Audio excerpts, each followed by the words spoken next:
శ్రీ విష్ణు రూపాయ నమశివాయ. ఏ ఆళ్వార్ కథ మనం వింటే శ్రీ మహావిష్ణువు పొంగిపోతాడు. ఆయనే పెరియాళ్వారు.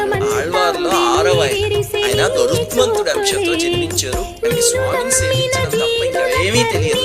శ్రీవిల్లిపుత్తూరు అని వైష్ణవులకి అతి పవిత్ర క్షేత్రం ఉంది. శ్రీ మహావిష్ణువు వైకుంఠంలో విసుగు పుడితే ఆ క్షేత్రానికి వచ్చి ఉంటారు అని చెప్తారు సాహిత్యంలో.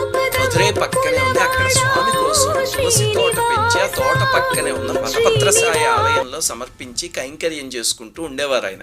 శ్రీ మహావిష్ణువు ఆయనతో స్నేహితుల్లాగా మాట్లాడేవారు ఆ విగ్రహంలోంచి. ఆయన చాలా వృద్ధులైపోయారు పాపం. చుట్టుపక్కల వాళ్ళందరూ ఏమిటో ఈయన వెర్రి, ఒక్క అక్షరం చదువుకోలేదు, ఒక్క రూపాయి సంపాదించలేదు అని ఆయన మీద జాలిపడేవారు. అది శ్రీ మహావిష్ణువుకి నచ్చలే. భగవంతుడు తలుచుకోవాలి కానీ విద్య ఎంతసేపు. ఆ కాలంలో మధురరాజు వల్లభదేవుడికి మోక్షం కావాలి అనే కుతూహలం కలిగింది. అయితే నేను ఏ దేవుణ్ణి పూజించాలి, ఇంతమంది